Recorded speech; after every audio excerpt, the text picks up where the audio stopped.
To Monday, then, we'll see the conclusion of Group B. Spain are already through. They are fine, aren't they? Meanwhile, Croatia taking on Italy in a winner-takes-all battle. Spain taking on Albania.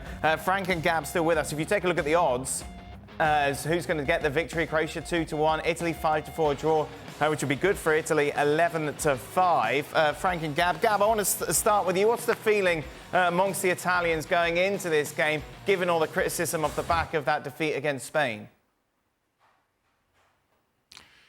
Well, the feeling outwardly is actually pretty negative in the sense that, maybe we weren't as good as we thought we were after the Albania game. And maybe, we need more control in the middle of the park. Maybe some players just physically aren't there, which is why, the big buzz today was that Jorginho might be dropped for Nicolo Fagioli from Juventus, who, of course, is very well rested, given that he didn't play football at all during the 8 months that he was banned for betting on the game.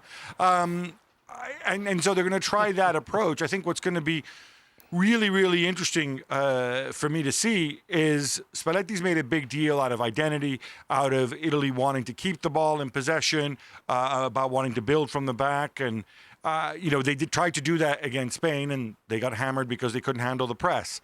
Do you try to do that again against Croatia, who are a team that have a lot of ballers in midfield, from obviously Brozovic to Kovacic to that Luka Modric guy, or do you play a little bit differently? And it's going to be interesting to see, whether he's, depending on your viewpoint, stubborn or true to himself and says, no, we're going to impose ourselves just like we did against Albania. We can do it against Croatia, even though they paid a stiff price for it against Spain.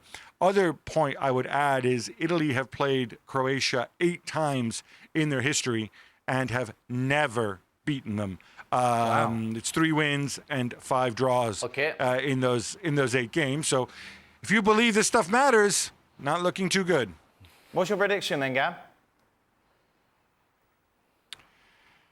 I think Italy do get the job done. A draw, I think, would be enough to finish second. Having said all that, unless, of course, no, actually, even if Albania beats Spain, then a draw is still enough for second place.